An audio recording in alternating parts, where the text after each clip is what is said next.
Bien, hoy esta palabra, ¿cuántos vieron el título? ¿Cuántos vieron el título? ¿Cómo es el título? Cuidando su presencia. Los que estuvimos la semana pasada, vamos a dar 2 minutos, la introducción que Dios nos hizo a aquellos que no estuvieron.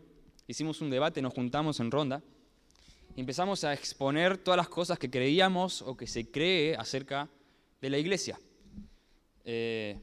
Hace ya un tiempo Dios nos viene hablando muy fuerte. Creo que todos los que han podido estar en alguna reunión no pueden decir que Dios no está hablando, porque la forma en que se nos está abriendo las Escrituras es sin precedentes. Nunca hemos experimentado algo tan fuerte, tan palpable acerca de la palabra.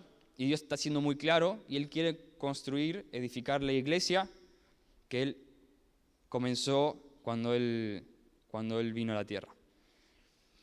Y de eso vamos a hablar. Y me gustaría que este mensaje lo recibamos aquellos que estamos hace mucho tiempo en la iglesia como aquellos que están por primera vez en la iglesia, porque sigue siendo una invitación de Dios a profundizar, a seguir profundizando, a conocer a ese Jesús verdadero, a ese Jesús que está con nosotros, que vino a la tierra, que murió, que resucitó, que está en el cielo y pronto va a volver. Y cuando vemos a la luz de las Escrituras la verdad acerca de su plan, la verdad acerca de su persona, y nos dejamos impactar por el mensaje, todo se transforma. Lo que comenzamos a hablar la semana pasada es esta pregunta: Señor, ¿qué es ser iglesia? ¿Qué es ser iglesia? Y en primer lugar, nuestro objetivo es que nosotros como iglesia, los que somos parte de la iglesia, podamos vivir de verdad en la dinámica de ser iglesia, ¿no? Si vamos a ser iglesia, queremos ser la iglesia verdadera. No queremos ser, como habías dicho Lucho, el del Uber, hipócritas. No queremos ser hipócritas, queremos ser la verdadera iglesia del Señor. Y nuestro objetivo para los de afuera es que la gente que no es parte de la iglesia vea lo que realmente es la iglesia. Una vez escuché que, por ejemplo, hace un tiempo, si vos vas del otro lado del mundo, a Medio Oriente, que es la gran mayoría, la religión principal es los musulmanes, los islámicos, y vos vas hoy y decís, vos ves la revolución que hacen, ves la radicalidad, que se inmolan, que se matan, que por matar a gente, por matar principalmente cristianos, aquellos que no adoran a su Dios, hay que matarlos. Y los chabones creen tanto eso que dicen, hay que matar. Y si no tenemos que morir en el proceso, vamos a morir. Pero yo escuché que hoy vas a las iglesias del Islam, vas a las iglesias, o las mezquitas, mejor dicho, que son las iglesias de ellos, y están todas vacías, dice. Nadie quiere estar en ese lugar. Y por lo que escuché de un misionero que trabaja allá, hoy está en Argentina, es argentino, pero él trabaja mucho tiempo ahí, tiene que estar acá porque lo deportaron, imagínense, y tienen problema con la visa, para renovar la visa y poder estar allá, entonces se tuvo que venir para acá sí o sí. Pero cuenta esto que hace un par de años atrás se levantó un expositor del Islam, así como decir, uno de los referentes principales del Islam, le dice, y juntó a toda la multitud, toda la población, y dice, voy a presentarle lo que realmente es el Islam. Y empezó a describir qué es el Islam es esto, el Islam es lo otro. Y gente que se declaraba islámica, que creía que era musulmana y decía, nosotros creemos en ese Dios. Y este hombre empezó a exponer lo que realmente era el Islam. La gente empezó a decir, para, nunca me dijeron que eso es el Islam. Los islámicos, eso nunca me dijeron que es el Islam. Y si realmente es eso, entonces no lo queremos, dice. Si eso es del Islam, no lo queremos. Y empezó a exponer que aquellos que son enemigos de Alá hay que matarlos. Y la gente empezó a decir, no, ¿eso es el Islam? No lo queremos. Entonces empezó a haber un retroceso de la gente que asistía a las mezquitas, que por ahí hoy no dicen que rechazaron por miedo a las consecuencias, por supuesto, culturales, pero ellos, cuando uno expone la verdad, puede tomar una decisión firme. Lo mismo queremos hacer nosotros con la iglesia. Queremos exponer lo que realmente es iglesia.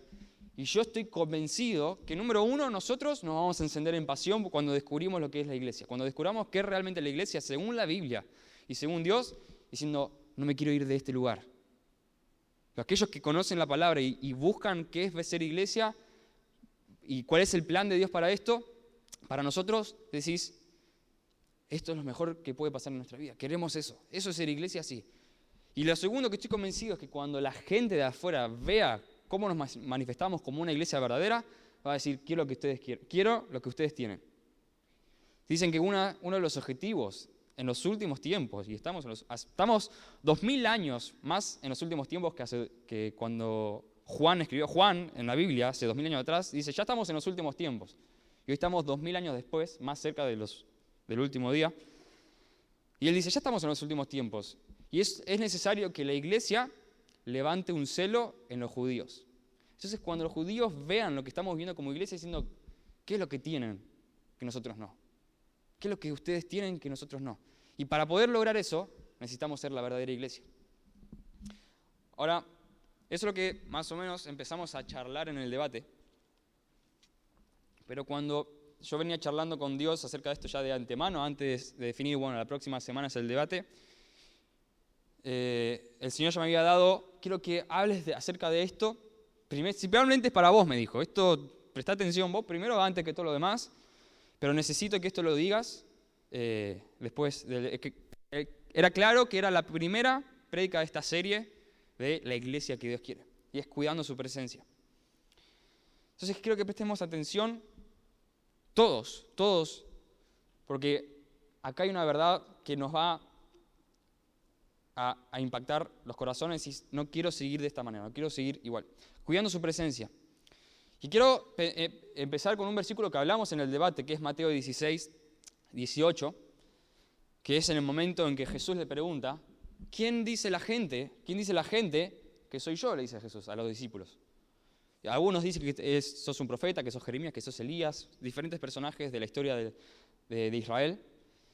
Y cambia la pregunta a Jesús y dice, ¿y ustedes, que son mis discípulos, quién creen que soy yo? Y ahí salta Pedro y dice, vos sos el Cristo, el Hijo del Dios viviente. Y Jesús le contesta, muy bien Pedro, porque eso no te lo pudo revelar ninguna persona. Solo Dios puede revelar eso, de que yo soy el Hijo de Dios.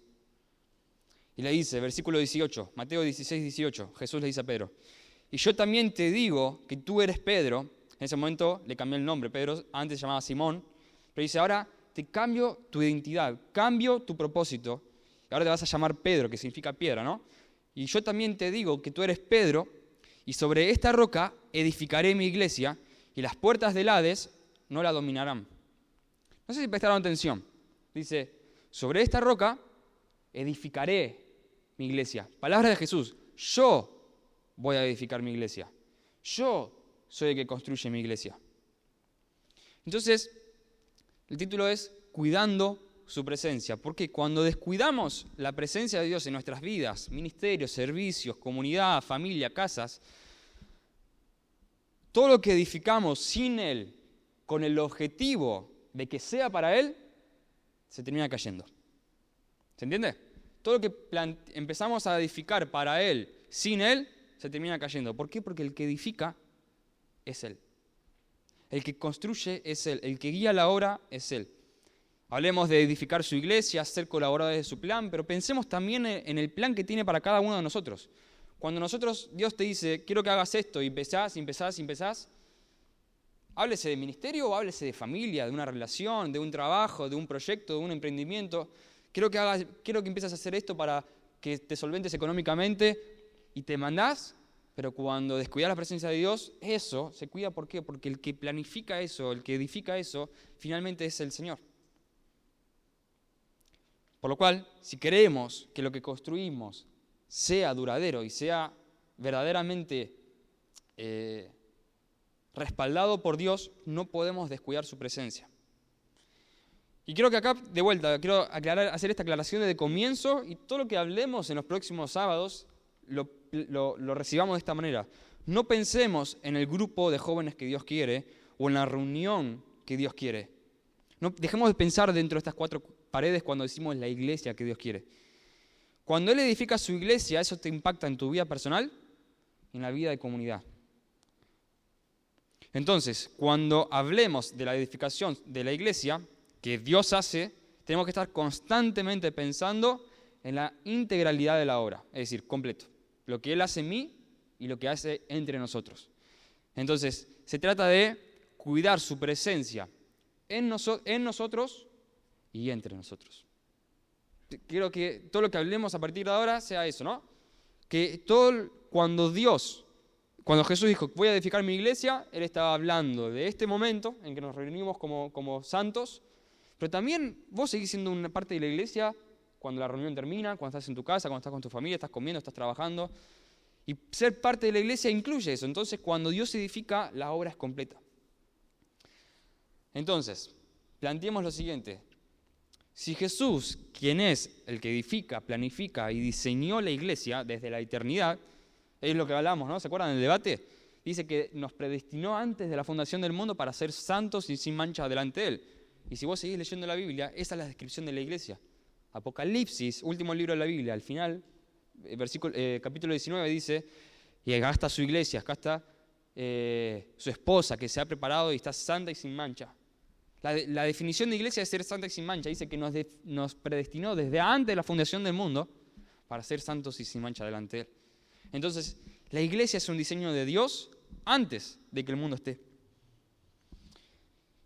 Si es Jesús quien edifica, quien planifica y quien diseña la iglesia y al mismo tiempo, y ahora vamos a hablar de este concepto, Él es la piedra angular de todo el edificio, ahora vamos a leerlo, está en Efesios, esta piedra angular que la hace permanecer de pie en el tiempo, si Él no está, no vamos a poder edificar la iglesia como Él quiere. ¿Por qué hablamos de la iglesia que Él quiere? Número 1, estamos viendo que el diseño de iglesia lo establece Dios, desde la eternidad lo estableció. Y número 2, si queremos hablar de la iglesia que Dios quiere, ¿quién es el único que te puede decir cuál es la iglesia? Dios. Es decir, no podemos agarrar la Biblia, que es lo que pasó por mucho tiempo, y estamos sufriendo las consecuencias, tanto internas como externas, de cómo se interpreta o quién es la iglesia, o vemos esto, que en el Uber dice que acerca de la iglesia son todos hipócritas, que te roban la plata, que son todos falsos, que te tratan mal, algunos piensan en los curas violadores. Entonces dijimos, no podemos continuar así. Señor, mostranos cuál es la verdadera iglesia y queremos vivir en base a eso para que la gente vea. Y que si se unan a nosotros o nos escupan y nos maten, que sea por ser la iglesia verdadera. Si es Jesús, que es la piedra angular, no vamos a poder edificar la iglesia que Él quiere. Porque toda iglesia que Él no quiere es una iglesia falsa y al final de todo no es iglesia. Y este concepto, piedra angular, que habla la Biblia en Efesios 2, dice Jesús, todos juntos construimos la iglesia y Jesús mismo es la piedra angular que soporta el edificio. La piedra angular es la piedra que soporta y dirige toda una construcción. Es decir, vos ves toda una construcción, generalmente cuando buscas piedra angular en imágenes en Google, te aparece como un arco y una piedra un poquito más grande en el centro del arco, ¿no? Si vos sacás esa piedra, todo se cae. Y dice Jesús que Jesús es la piedra angular que soporta todo el edificio. Pero fíjense esta definición que encontré que me llamó mucho la atención. La piedra angular es la que se coloca primero y todas las demás piedras se establecerán en referencia a esa piedra.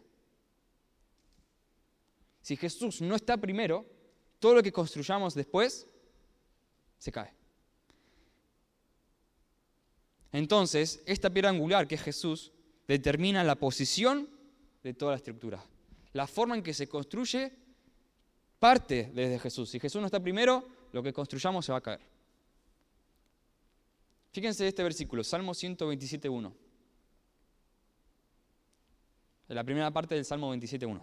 Dice, si Jehová no edifica la casa, en vano trabajan los que la edifican. Si Jehová no edifica la casa, en vano trabajan los que la edifican. Entonces, vemos esto, fíjense esto, ¿no?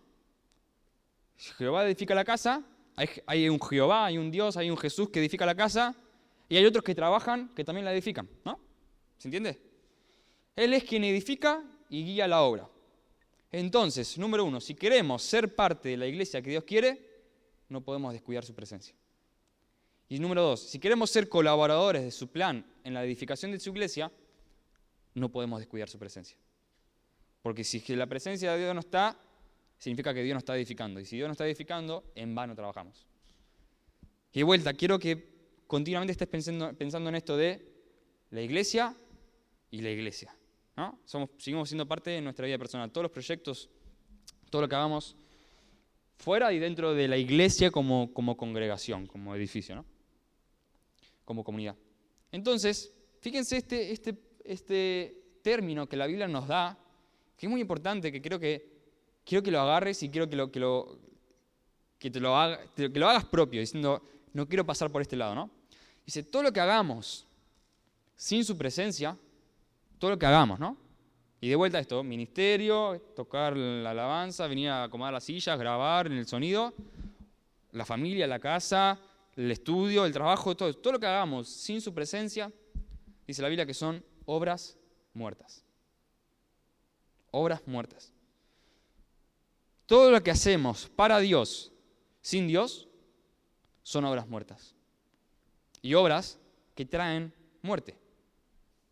Y sabemos que Jesús vino a traer vida. Entonces, todo lo que hagamos sin Él, y aún las cosas que hagamos para Él, pero sin Él, terminan siendo obras muertas, sin vida. Dice Apocalipsis 3:1, esto es interesante porque Jesús mismo le está hablando a la iglesia.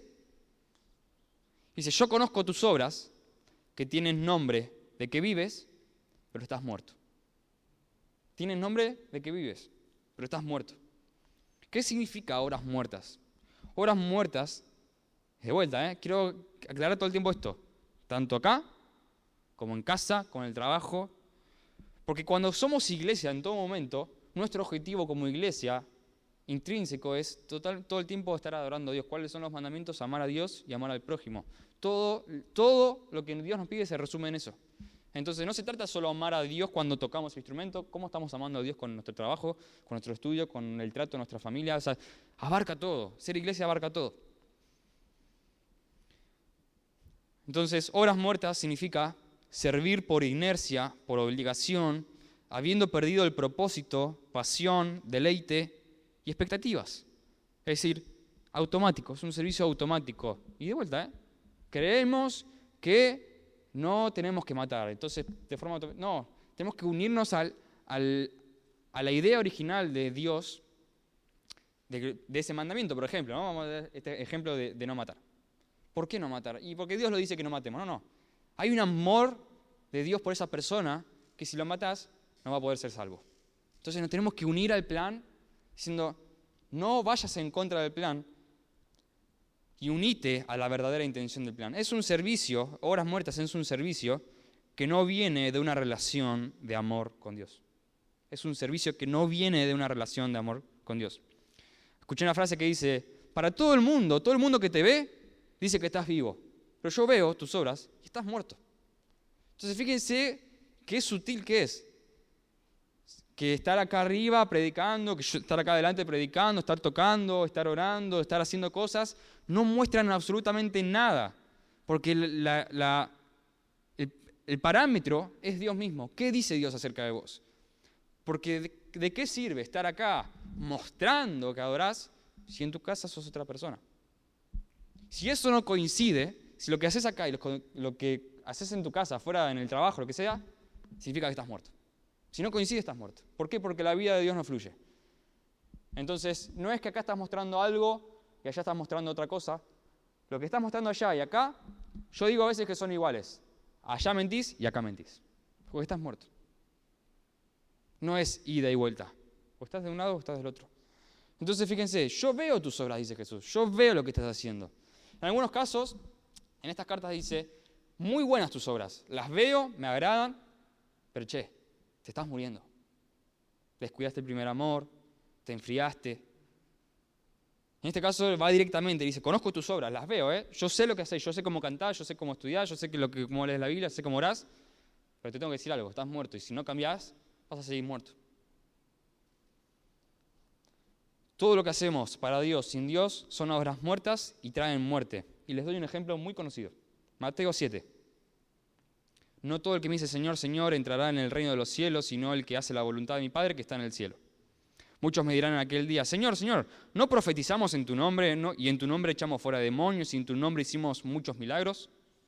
Entonces les declararé, nunca los conocí, apártense de mí, hacedores de maldad. Es decir, Señor, los 7 días de la semana vos me viste arriba del escenario tocando la guitarra. ¿Cómo no voy a entrar al reino del cielo? No, estás muerto. Solamente los que hacen la voluntad de mi Padre que está en el cielo pueden entrar al reino de los cielos. Entonces, la pregunta es, y la respuesta es, la da Jesús, ¿no? Pero la pregunta es, ¿cómo te das cuenta que estás haciendo la voluntad del Padre? ¿Cómo te das cuenta que estás haciendo la voluntad del Padre? Porque dice, solamente aquellos que hacen la voluntad de mi Padre que está en el cielo, entrará. Y toda esta gente les mete una excusa. Pero Señor, hicimos esto, esta es la voluntad del Padre. No. Entonces, ¿cómo sabes que estás haciendo la voluntad del Padre? Incluso cuando estás profetizando en su nombre, cuando estás echando demonios y hiciste muchos milagros, ¿cómo sabes que en esos casos estás haciendo la voluntad del Padre? La respuesta de Jesús es, nunca los conocí. ¿Cómo te das cuenta que estás haciendo la voluntad del Padre? Porque conoces a Jesús y Jesús te conoce. Para conocer a alguien, tienes que estar presente. Y esa persona tiene que estar presente. ¿Querés conocer a Jesús? No descuides su presencia. No la descuides. Para edificar y ser parte de la iglesia verdadera, es necesario tener el conocimiento verdadero de Jesús. Leímos recién en Mateo 16, 18. Pedro, entendiste quién soy. Vos me conocés de verdad. Ahora me conocés de verdad. Y sobre eso voy a edificar mi iglesia. Sobre el conocimiento verdadero de mi persona. Hoy, por mucho tiempo, muchas décadas, se ha predicado un Jesús falso en que te dice, vení y está todo bien. No tenés que hacer nada. Si vos venís, ya estás en el cielo. La gente recibe un Jesús que dice, Jesús me odia. Jesús te rechaza. Entonces, no se trata de tener en una discusión con las personas que te vienen a discutir quién es Jesús, porque Jesús hace esto, Jesús. O sea, gente que nunca leyó la Biblia te viene a hablar de Jesús. Y nosotros no podemos entrar en esa pelea. Es decir, no es una discusión que hay que ganar. Nosotros no queremos tener la razón, queremos tener la verdad. Y si me rechaza o no me rechaza, yo estoy seguro de que Jesús me conoce y yo lo conozco a Él. Pablo escribía, ¿no? Cuando me vinieron y me confrontaron, yo no tuve que hacer nada. Yo sé en quién creo, dice Pablo. Yo sé en quién creo. Estoy tranquilo. Y en Efesios 1, después lo lean, Efesios es la carta que está basada en esta prédica, ¿no? Pero Efesios 1 dice, Pablo, oro al Padre de nuestro Señor Jesucristo para que les dé conocimiento de Él. Pido que les dé conocimiento de Él para que, y se sigue leyendo, y la conclusión, el resumen es, para que entiendan cuál es la iglesia verdadera. Pido que, Efesios 1, 17 al 23, dice, pido al Señor que le dé conocimiento de su persona, que le dé espíritu, sabiduría y entendimiento en el conocimiento de su persona para que conozcan la herencia que tienen en Él, el poder que opera en ustedes y la esperanza que tiene reservada para ustedes. Porque Él, que resucitó de los muertos, también los resucitará a ustedes y sometió todo a su iglesia, que es la plenitud de todo, de aquel que lo llena todo en todo. Entonces, fíjense, y ahora vamos a entrar en este punto, pero el servicio no determina nada, sino cuánto conoces a Jesús y cuánto Jesús te conoce. Y cuando entras en esa dinámica de querer conocer más a Jesús, entras en una dinámica de poder construir la verdadera iglesia y tener una verdadera adoración. Este punto se llama una sola cosa es necesaria. Una sola cosa es necesaria. Vamos a Lucas 10.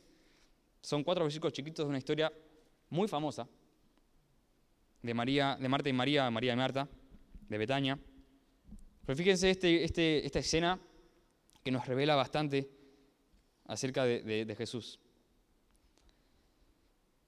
Lucas 10, 38, 42 dice, aconteció que yendo de camino, estaba yendo a otro lado, entró en una aldea y una mujer llamada Marta lo recibió en su casa. Esta tenía una hermana que se llamaba María, la cual sentándose a los pies de Jesús, oía su palabra. Marta, en cambio, se preocupaba con muchos quehaceres y acercándose dijo: Señor, ¿no te da cuidado que mi hermana me deje servir sola? Dile pues que me ayude. Respondiendo Jesús le dijo: Marta, Marta, afanada y turbada estás con muchas cosas. Versículo 42. Pero solo una cosa es necesaria, y María ha escogido la buena parte, la cual no le será quitada. Si vos seguís leyendo la Biblia, vos vas a encontrar a María siempre a los pies de Jesús. Siempre.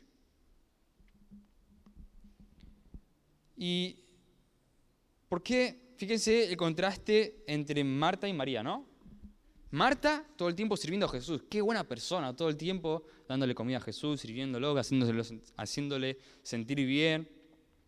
Pero María simplemente hacía una cosa: sentarse y escuchar frente a Jesús.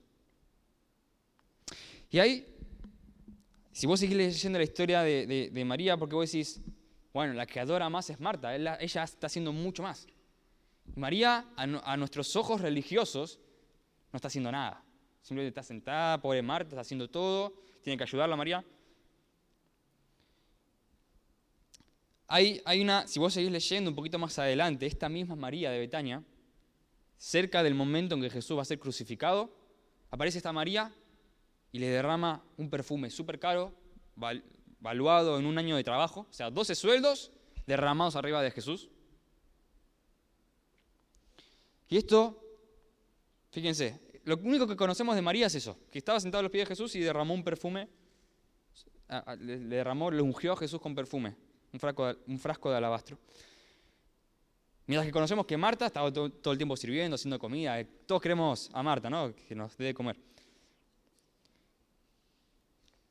Y si vos empezás a investigar en la Biblia, en el Antiguo Testamento, en el Nuevo Testamento, te das cuenta que el perfume, la fragancia, representa la adoración. Por eso en el Antiguo Testamento, no hace falta profundizar en esto, pero en el Antiguo Testamento, en el templo se tiraba incienso y esencias aromáticas que representaban una adoración, que subían esa fragancia que se quemaba, subía al cielo, y Dios recibía una adoración como una fragancia agradable, como un aroma agradable. ¿Sí? En el Nuevo Testamento también se habla de esto, ¿no? Que su adoración sea una fragancia, un aroma agradable para Dios. Y esto es lo que hizo María con Jesús, días previos a la crucifixión. Y esto es lo importante. ¿Qué impacto tuvo el servicio de Marta y qué impacto tuvo lo que hizo María en Jesús? Porque Marta, gracias a Marta, Jesús comió y la casa estuvo tranquila. Esto está excelente, no es condenable, pero Jesús mismo le dice: Marta, frená un poco, vení y escúchame, tengo algo para decirte, tengo algo más importante. O sea, lo que vos me podés hacer por mí no es tan grande como lo que yo tengo para darte a vos. Es más importante esto es lo único necesario, dice. Pero María lo eligió. Pero el momento en que María rompe ese frasco de alabastro de perfume sobre Jesús, una vez escuché de alguien que estudia, que le gusta profundizar en estos temas, dice que el alabastro, ¿cómo se llama el perfume?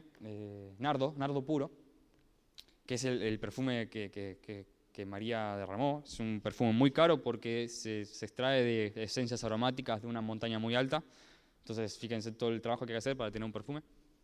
María lo derramó todo, pero dice que características de ese perfume es que cuando te toca la piel quedás impregnado de ese aroma por mucho tiempo. Es decir, tapaba todo el olor a chivo, ¿no? Por eso era muy caro.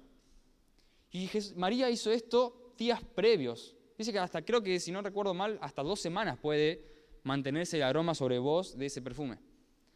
Y María hizo esto, no sé si 1 semana o 6 días antes de la crucifixión de Jesús, del mayor momento de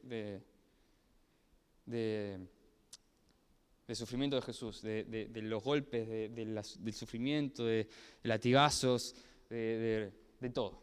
Sangre, transpiración, mugre. Pero algo que dice esto, que el hecho de que el perfume haya estado impregnado, que sea tan fuerte y quede impregnado en la piel, quede impregnado en vos, da esta hermosa imagen, que Jesús, clavado en la cruz, en su mayor momento de sufrimiento, cuando estaba tirado así, podía sentir el aroma de ese perfume de María. ¿Quién hizo más, María o Marta? En ese momento en la cruz, Jesús, en sus 3 gramos de fuerza, ¿en quién pensaba? Gracias, María, porque esto me recuerda que vale la pena. Que vale la pena este sufrimiento. Siento la fragancia de tu adoración de lo que hiciste. Sí, Jesús se estaba muriendo de hambre, pero no le pidió, Marta, tráeme un poco de comida. No. Y dice, por eso dice Hebreos 12, que Él soportó la cruz por el gozo que tenía delante. Yo creo que en ese momento, Jesús, en el mayor momento de sufrimiento y dolor, Él pudo saltar una sonrisa porque olió el perfume de María, la adoración de María. Y todos lo criticaron. Pero María, ¿cómo vas a hacer eso? Eso se puede vender, se puede dar, fíjense cómo pensaron los discípulos, eso se puede dar a los pobres, todo lo que la ganancia da para alimentar a una multitud de personas. Eso hubiera hecho más. Y Jesús dijo, no frenen lo que está por hacer, porque me está preparando para la sepultura, dice. Jesús, ya con el cuerpo muerto, todavía se podía oler la fragancia de lo que había hecho María. Y a nuestros ojos, María hizo menos. Marta hacía más. Por eso necesitamos ser conscientes de lo que hacemos, porque cuando lo hacemos porque sí, por religión, terminan siendo obras muertas. Marta se veía desconectada de Jesús y por eso estaba cargada y cansada, pero María siempre estaba conectada. Y aunque en nuestros ojos religiosos vemos que María hizo menos, para Jesús hizo lo que debía hacer. Y quiero ser cauto en esta frase, ¿no? Hizo lo que debía hacer. No, ninguno de nosotros está posicionado en que María hizo más que Marta o Marta hizo más que María. No se trata de quién hizo más o quién hizo menos. Pero sí se trata de lo que debías hacer, lo que María debía hacer. Nadie de nosotros puede decir quién hizo más o quién hizo menos para Dios, pero cuando sí estás conectado a su presencia, podés entender qué es lo que Dios espera y quiere recibir de vos. Si vos no estás conectado a la presencia de Dios, vos vas a hacer lo que a vos te parece bien, pero cuando queremos ser la iglesia que Dios quiere, necesitamos estar conectados a su presencia. Mucho servicio, esto nos enseña que mucho servicio no es mucha adoración. Tu adoración no está determinada por la cantidad de servicio, sino por el nivel de presencia de Dios que se manifiesta en tu vida y a través de tu vida. Sin su presencia, pensá en esto, sin su presencia, si no está Él presente, ¿a quién le cantás? ¿A quién adorás? ¿Qué valor tiene una canción si el que la tiene que recibir no está? Son obras muertas. Son simplemente música que se cae al suelo de vuelta y nadie la recibe. Porque esa adoración está destinada para el Señor. Y si no está presente, y entiendan esto, creo que vamos a hablar de esto más adelante. ¿Qué es que no esté presente o que no está? ¿Por qué? ¿Él se va? ¿Se enoja y se va? ¿Se ofende y se va? Como no viste lo que quería, se va. No, pero vamos a llegar a ese punto. Pero donde Dios es adorado, Él está ahí. Él está ahí. No es que... Por eso creo que hemos hablado bastante de esto de preparar un ambiente para que su presencia quiera esto. No preparemos lugar para visitas de Dios, preparemos un lugar para que Dios habite. Su presencia es el combustible de mi adoración. Servicio sin presencia es religión y la religión mata. Obras muertas.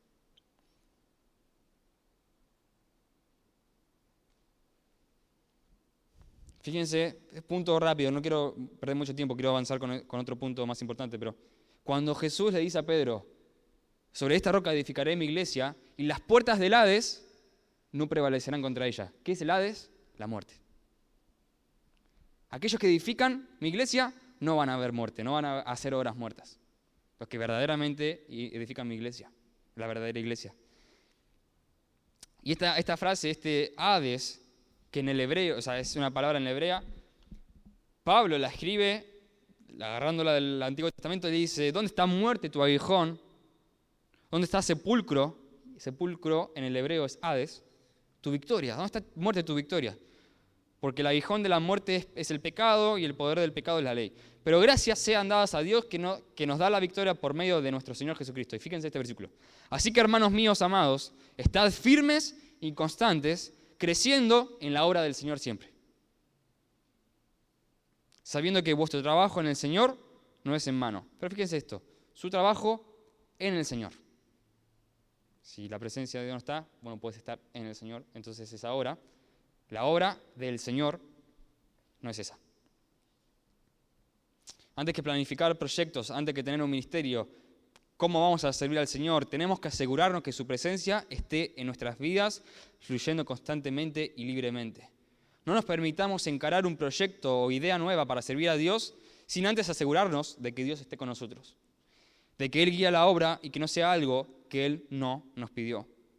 De vuelta, Salmo 127:1, si Jehová no edifica la casa, y fíjate esta casa como tu vida, ¿no? Porque somos morada del Señor. Si Jehová no edifica la casa, nosotros mismos en vano edificamos lo que edificamos. Fíjense cómo la Biblia describe a una persona, a alguien que no cuida la presencia de Dios. Mateo 15:8-9 dice, este pueblo de labios me honra, mas su corazón está lejos de mí. Pues en vano me honran, enseñando como doctrinas y mandamientos de hombres. Todo lo que ellos enseñan, yo nunca se los enseñé. Entonces, quiero ir terminando, vamos a tener una segunda parte porque tenemos más para hablar, pero quiero darte un par de pensamientos para pensar si Lucho me ayudas.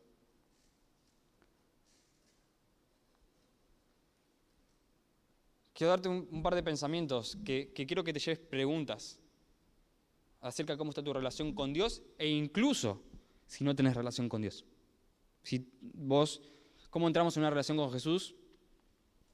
Aceptamos el sacrificio, Él vino a la tierra, Él vino desde el cielo, dejó su trono y vino a la tierra, y dice, yo quiero salvar a esta humanidad de sus pecados. Sus pecados lo alejan de mí eternamente, la muerte, separación eterna de Dios. Y ese es el pecado que nos separa. Y Él vino, agarró su cruz, esa muerte que merecíamos nosotros, la toma Él, yo muero para que ellos sean libres de esa deuda, de esa paga. 3 días después Jesús resucita y se venció a la muerte. Ahora todos vamos a estar vivos. Todos los que creen en mí, todos los que me siguen, todos los que creen en mí, van a tener vida eterna. No se va a perder, sino que tiene vida eterna. Y en ese momento en que dice que cuando vos aceptás el perdón, aceptás el sacrificio de Jesús que te perdona, porque ese es el amor derramado sobre cada uno de nosotros, nadie en este lugar está exento de esa hora. Todos necesitamos ser salvos por esa hora, pasar por esa cruz. La puerta es el arrepentimiento. Jesús decía, arrepiéntanse porque el reino de los cielos se ha acercado. ¿Quién vino en ese momento? Vino Jesús. El reino de los cielos se ha acercado y las puertas se han abierto. Quien quiera entrar, arrepiéntase. Deje de vivir de horas muertas. Dejen de hacer pecados que los matan, que los separan de mí. Porque el precio ya fue pagado. Solo aquellos que agarran el pacto y firman el contrato eterno, gratuito, sin hacer nada, gratuito para nosotros, porque Él pagó. Nuestras acciones tenían una consecuencia y la paga del pecado es la muerte. Pero Él vino y pagó. Y en esa cruz clavado dice, consumado es, que en griego dice, saldada está la deuda. Todo aquel que cree en esto tiene vida para siempre. Un corazón que se alimenta del mundo no tiene nada bueno que ofrecer. El entretenimiento es la forma de decirle a Dios de que estamos aburridos con la búsqueda de su presencia. Pensá en esto. Y no es para sentirte culpa, es hacerse, porque este pensamiento también es para mí. ¿Cuánto tiempo estás pasando buscando la presencia del Señor? ¿Y cuánto tiempo estás pasando con tu celular? No es decir que el celular es una herramienta del diablo, pero puede estar en nuestras manos y se puede transformar en una herramienta del diablo. Me ha pasado a mí que yo he calculado las horas que uso por día en mi celular y decía 5, 6, 7, 8 horas. O sea, uso más el celular de lo que duermo. Entonces digo, a ver, y si me pongo a plantear, ¿cómo está mi relación con el Señor? Me acuerdo que no oré, o si oré era antes de ir a dormir. ¿Qué me pasa? El entretenimiento es la forma de decirle a Dios mismo, de decirle directamente que estamos aburridos con la búsqueda de su gloria, de su presencia. Entonces, el punto que quiero finalizar hoy es cuidando la presencia en nosotros. Vimos 2 puntos, cuidando la presencia de nosotros y entre nosotros. Pero esta prédica, este mensaje comenzó con lo que quiero decirles ahora. Yo pensé que iba a empezar con esto, pero lo voy a terminar con esto. Cuando Dios me dice, cuida mi presencia, cuida mi presencia.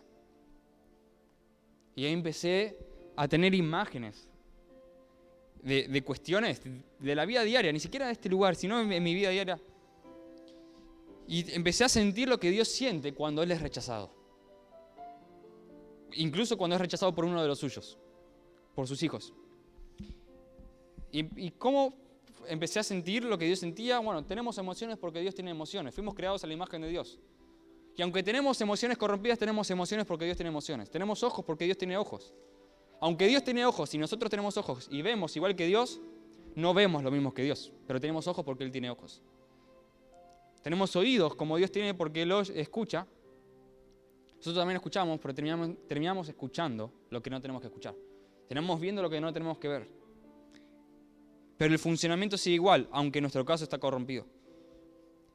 Pero cuando Dios viene con su presencia, Él entra al lugar con su presencia, entra al lugar de vuelta. Si sos impactado por su presencia, por su amor, la evidencia es que todo se transforma.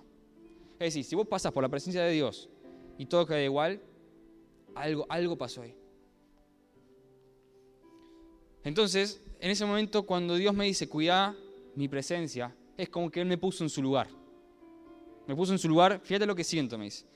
Y si nos tratamos de poner en la medida de lo posible, en lo que podamos llegar a ser como seres humanos, en la posición de Dios, habiendo dicho esto, ¿no? Podemos sentir porque Dios siente, podemos ver porque Dios ve. Como que podemos de alguna manera, limitada, pero podemos interpretar o sentir lo que Dios siente. ¿Por qué? Porque nos hizo su imagen. Imaginemos lo siguiente. Y de vuelta, este pensamiento no tiene el objetivo de generar culpa a nosotros, sino de mostrar una realidad que sucede todo el tiempo, pero que al mismo tiempo hace brillar su gracia y su misericordia para nosotros. ¿Qué siente Dios cuando no puede hacer lo que planeó hacer junto a vos? ¿Qué siente Dios cuando Él no puede? Viene, che, hagamos esto. Este plan lo podemos hacer solo vos y yo. Y Él es rechazado. No, Señor, tengo otras cosas para hacer. Tendemos a pensar de que Él se ofende, se enoja, se va. Si vos no querés hacerlo, voy a hacer con otro. Ese es el problema. Las cosas que Dios estableció para hacer con vos, no las puede hacer con otro. Porque está establecido que lo va a hacer con vos. Y si no lo hace con vos, no lo hace con nadie más. Entonces, fíjense, ¿qué siente Dios en ese momento? Pongamos en el lugar de Dios por un ratito. ¿Se enoja? ¿Se ofende? ¿Se va? Yo empecé a sentir tristeza de parte de Dios. Imagínate querer empezar una relación con alguien o querer salir con alguien, estás de novio, estás casado, vamos al cine juntos. No quiero ir, anda con otra persona. No, quiero verla con vos. No me interesa la película, me interesa estar con vos. La película es una excusa. Pero no me interesa salir con un amigo o con otra chica. Me interesa salir con vos, porque el plan que diseñé es con vos. ¿Qué siente Dios cuando es rechazado? Podemos comprender a Dios cuando Él se siente rechazado. ¿Por qué? Porque ¿cuántas veces hemos sido rechazados? ¿Qué se siente? Se siente, se sabe. No es placentero estar en un lugar donde uno no es bienvenido. O vos te quedás, cuando sos rechazado, te quedás diciendo, la paso igual, y bien igual, me convenzco que estoy pasando. No, si la gente te está rechazando, lo primero que querés hacer es irte. ¿Cómo puede hacer Dios lo que Él diseñó específicamente para vos sin vos? Dios no puede tener la relación que quiere conmigo o con vos con alguien más. Si Él planea una relación específica con vos, la puede tener solamente con vos. Dios no puede conseguir en otro lo que vos tenés para darle. ¿Se acuerdan lo que hablamos en el debate? Lo que Dios le da a Lucho, se lo va a dar solo a Lucho, y Lucho tiene la responsabilidad como iglesia de dármelo a mí, porque yo nunca lo voy a recibir de Dios. Pero lo que yo recibo, Dios, de parte de Dios, Él no lo va a recibir nunca, porque me lo dio a mí. Y mi responsabilidad es, Lucho, mira, esto es lo que me dio Dios para vos. Y así es cuando empezamos a construir la iglesia verdadera. No somos autosuficientes, no podemos hacer todo uno, somos un cuerpo. Y fíjense esto, este pensamiento me transformó la cabeza. Esto siempre fue así. Este es el plan de Dios específico para cada uno, siempre fue así. Dios estableció cuestiones específicas para cada uno, una intimidad donde solamente sos vos y Él, planes, ideas, proyectos, familia, de todo. Pero llegará un momento, va a llegar un momento, y ese momento bíblicamente está muy cerca, en que si no respondemos a eso, vamos a pagar un precio muy caro. Mateo 25 habla de las parábolas de las 10 vírgenes. 5 insensatas y 5 prudentes.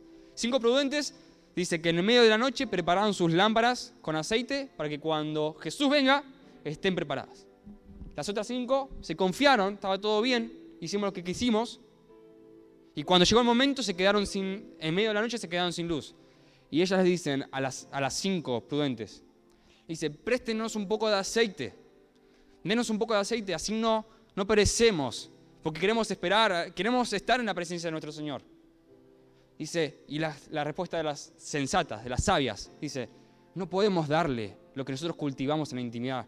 No te puedo dar lo que yo cultivé en la adoración, no te puedo dar mi adoración, no te puedo dar la obediencia que he cultivado durante años, no te puedo dar todo lo que Dios hizo en mí, porque eso es lo mío. Si yo te lo doy, perdés vos y pierdo yo. Vayan a los que le dijeron que venden aceite gratis o que le pueden dar intimidad por plata, le pueden dar proyectos por plata, y en el momento que dicen, no nos queda otra, vamos a pedir a aquellos que nos mintieron acerca del Evangelio, a ver si tienen algo para darnos. En ese momento llega Jesús y solo las 5 prudentes entraron. No entregaron, yo no te puedo dar mi adoración, yo no te puedo dar mi intimidad, yo no te puedo dar la revelación, yo no te puedo dar lo mío, lo que he cultivado. No te puedo dar de mi aceite. El aceite representa la intimidad con el Señor. El aceite representa el momento en que todo lo que edificamos junto con el Señor y es nuestra adoración. Entonces va a llegar un momento en que vos, si no cultivás, vas a venir a alguien que decís, él sí, yo lo vi en la iglesia todo el tiempo, dame un poco lo que tenés porque el Señor está viniendo y si no reacciono rápido, me quedo atrás. Y yo te voy a decir, no puedo. ¿Cómo te lo doy? Si te doy parte de mi aceite, yo me voy a quedar a oscuras también. ¿Cómo te doy la adoración? ¿Cómo le pedimos a alguien que realmente adora al Señor te dé parte de su adoración, fruto de su adoración? Cuando hay una adoración que Dios espera de vos. Si vos lees, y quiero dejarte con esto, Efesios 4. Lo que entristece a Dios y descuida su presencia en la iglesia es que su iglesia no funcione como tal, como fue diseñada. Entonces, ¿alguna vez te dejo este pensamiento? ¿Alguna vez le dijiste al Señor directamente, Señor, te rechazo? ¿Alguien se animó a decirle eso? Señor, te voy a rechazar, andate. ¿Alguien se animó a decirle eso? Yo creo que no. Pero aún así dice, hey, cuida mi presencia, dejá de rechazarme. Pero Señor, nunca te dije que te vayas, nunca te dije. No es que vos me dijiste, o me empujaste, o me echaste. No se trata de no hacer las cosas que rechazan o ofenden a Dios. Se trata de buscar honrar a Dios con nuestras vidas. De una misma fuente no sale agua salada ni agua dulce. O sale agua dulce o sale agua amarga. Ahora, que no salga agua amarga no significa que salga agua dulce. Pero si sale agua dulce, no es posible que salga agua amarga. ¿Se entendió esa ecuación? O sea, no hacer lo malo no significa que estás haciendo lo bueno. Pero si haces lo bueno, automáticamente dejas de hacer lo malo. Cuando queremos honrar a Dios con nuestras vidas, cuando realmente queremos adorar a Dios con nuestras vidas y nos exponemos, como hicimos la semana pasada, nos exponemos a la verdad, como dice Juan 3, dice, aquel que quiere adorar a Dios, que quiere vivir en la verdad, automáticamente, voluntariamente, se expone a la luz, porque quiere que sus obras sean manifiestas por la verdad de Dios. No está dispuesto a hacer algo que rechace a Dios. Cuando tenemos esa actitud, no hay lugar, no hay forma de que nosotros haga rechazo. Porque no vamos a negociar su presencia. Si vos lees Efesios 4, vos te das cuenta que Él no se ofende. Él no es que se ofende y se va, Él simplemente se entristece. ¿Por qué? Porque el pacto es el pacto. Si dijo que iba a habitar en vos, para siempre va a estar en vos. Pero dice que se apaga. Entonces no es que lo rechazamos con nuestras palabras, pero sí muchas veces nuestras actitudes lo alejan de Él. Nuestras decisiones, nuestras posiciones, pensamientos, nuestras formas. La raíz de todo esto es no estar interesado en querer hacer y ni siquiera conocer su voluntad. No tenemos ningún problema de afirmar, como dice su palabra, que su voluntad es buena, agradable y perfecta, pero no hay ni la más mínima intención de saber cuál es esa voluntad. Sabemos que es agradable y perfecta, pero no queremos saber, no tenemos intención de saber cuál es. Mucho menos de querer hacerla. Entonces, pensá esto. Conclusión de la parte 1. Cuando descuidamos su presencia, nos corrompemos. Cuando descuidamos su presencia, nos desviamos. Perdemos. Nos vamos. Fuimos. Empezamos a edificar cosas que no hay que edificar. Vamos a dejar una segunda parte para después. Ponete de pie.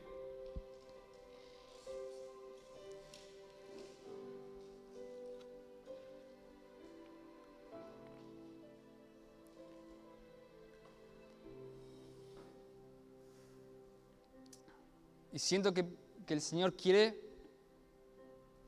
Él está en este lugar, pero quiere que vos puedas sentirlo. Él se quiere manifestar entre nosotros.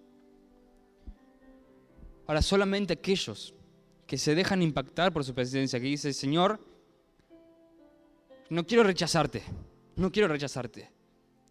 Ahora, no sé si hay algo en mi corazón que te rechaza, si hay una actitud, una decisión, hay un pecado que te rechaza, no sé si está escondido y no lo puedo ver, pero Señor, en este momento me expongo a tu luz para que me muestres si hay algo en mi vida que te está rechazando y que me hace perderme de sentir tu presencia. Y en ese momento, cuando el Señor viene y empieza a hacerte sentir su presencia, déjame decirte lo siguiente: abrí tu corazón porque estás a punto de ser impactado por el amor de Dios, que todo lo transforma. Una evidencia de que fuiste impactado por el amor de Dios es que todo se transforma. Perdés el gusto a hacer las cosas que rechazan a Dios. Muchas veces necesitamos que Dios nos revele las cosas que nos separan de Él. Así que, Señor, queremos tu presencia.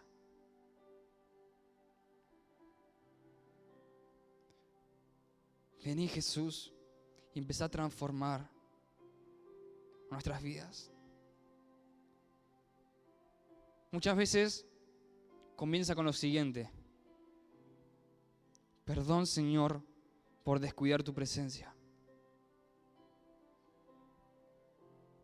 Porque ahora entiendo que estoy donde estoy porque descuidé de tu presencia. Ahora entiendo mi vocabulario porque descuidé tu presencia. Ahora entiendo mi miedo, mi ansiedad, mis temores, mis dudas, mi incertidumbre, porque he perdido la presencia. He descuidado tu presencia.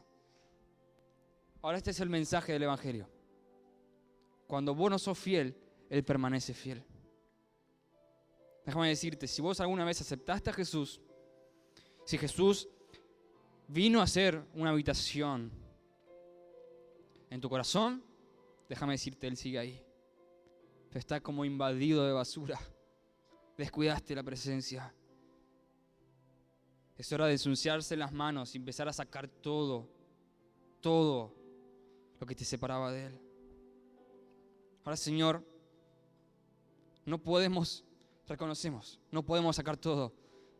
Señor, te pido en este momento que explotes de tu amor en este lugar, que hace volar toda la basura de nuestro corazón.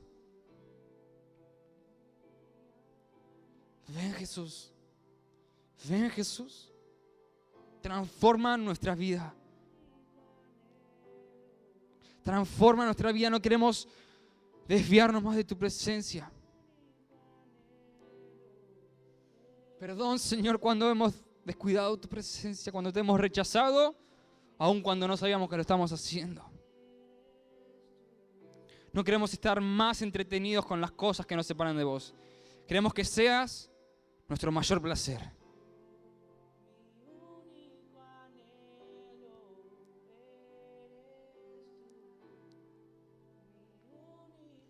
Incluso fíjense la sabiduría de esto.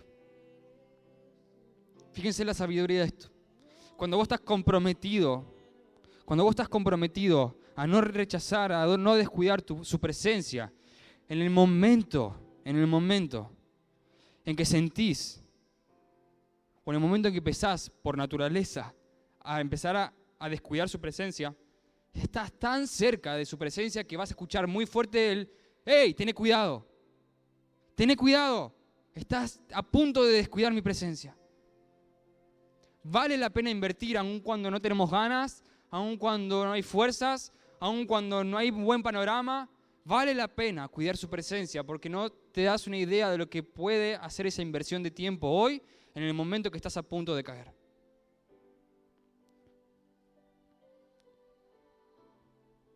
Cuando las circunstancias quieran invadir y cada vez se van a poner los tiempos más difíciles, aquellos que cuidaron su presencia, permanecerán firmes.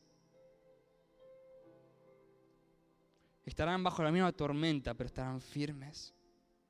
Y tal vez, y muy seguro, mejor dicho, como Jesús en la cruz, con gozo. Simplemente es el único lugar en donde podemos descansar.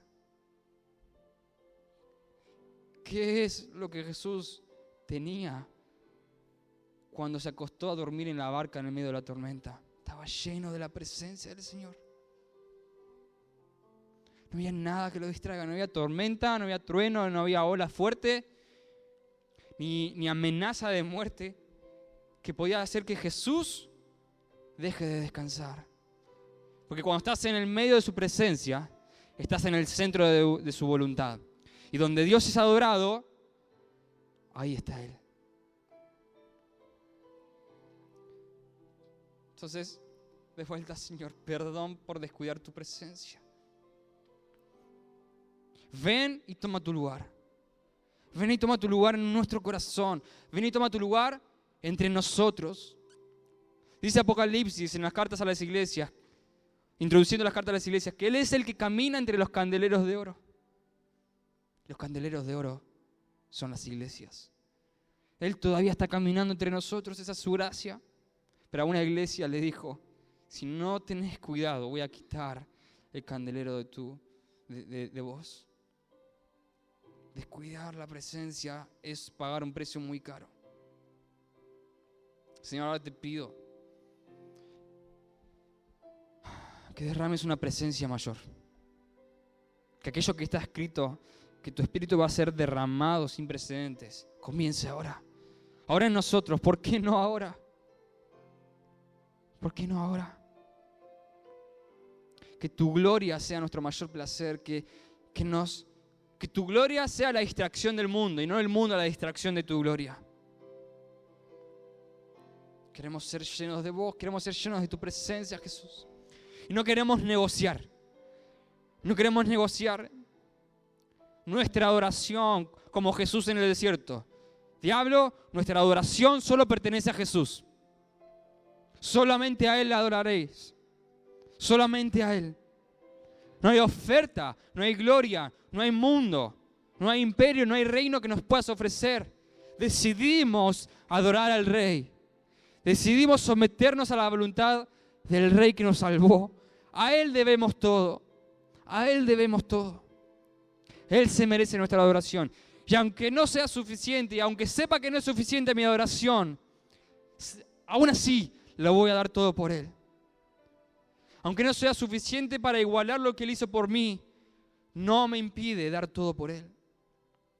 Aún mis deseos. Te pido, Señor, que tu presencia nos acompañe todos los días de nuestra vida. Que podamos ser conscientes de tu presencia todos los días de nuestra vida. Porque adoración no es servirte en mucho. Adoración es estar contemplándote en todo tiempo. Porque si estás con nosotros, te podemos ver. Y como David, ese es nuestro deseo. Una sola cosa le pido al Señor. Tanto María como David eran gente de una sola cosa. Quiero verte todos los días de mi vida. Quiero verte todos los días de mi vida. Por eso, Espíritu Santo, ahora te pido que guíes nuestros pasos, que enciendas una vez más la lámpara, que nos lleves a la intimidad, que nos lleves a la comunión, que nos lleves a construir la comunidad, que actives nuevamente nuestra fe. Estos 5 pilares, que reveles tu palabra, estos 5 pilares que nos hacen construir la iglesia que vos crees. Empezá por nuestro corazón, Jesús. Empezá por nosotros. No queremos más descuidar tu presencia. Te entregamos todo, Señor, toda carga, todo pecado. Te pido que nos hagas conscientes, que nos lleves más profundo. En tu nombre oramos, Señor Jesús. Amén y amén. Amén.